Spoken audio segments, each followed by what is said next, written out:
Warehouse 14 case முடிஞ்சதுன்னு company management நினைச்சாங்க. ஆனா 2023ல செக்யூரிட்டி கார்டு இரவு ரவுண்டு பார்க்கும்போது லாக்கர் ரூம்ல நடந்தது முழு சிப்காட்க்கும் ரூமர் ஆயிடுச்சு. இரவு 2:46 AM. லாக்கர் ரூம் டோர் சற்றே ஓபன். Inside light off. ஆனா யாரோ ஆழ மூச்சு வாங்குற சத்தம் கிளியரா கேக்குது.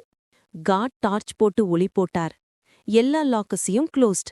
ஆனா லாக்கர் 14 மட்டும் பூட்டில்லாம உள்ள இருந்து துடுப்பு துடுப்பு என்பது மாதிரி ரித்தமிக் பிரீத்திங்.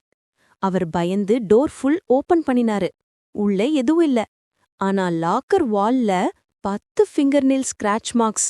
அது எல்லாம் 14 எண் வர கவுண்ட் பண்ணிய மாதிரி. அவர் வெளியில போற நேரத்துல லாக்கர் டோர் சடன ஸ்லாம் ஆகுது. சத்தத்துக்கு இடையில ஒரு மெலிந்த குரல். இப்போ கவுண்ட் பண்ணிட்டீங்களா? இப்போ நான் போகலாமா? அவர் அந்த இரவே ஜாப் விட்டுட்டாரு. மேனேஜ்மெண்ட் அடுத்த வாரமே லாக்கர் ரூம் நம்பர் 14 வெல் பண்ணி பெர்மனன்ட் க்ளோஸ் பண்ணிட்டாங்க. இப்போவும் அந்த பிளாக்குக்கு போறவர்கிட்ட ஒரே வார்னிங். 2:46 AMக்கு உள்ளேருந்து பிரீத்திங் வந்தா கூட டோர திறக்காதீங்க.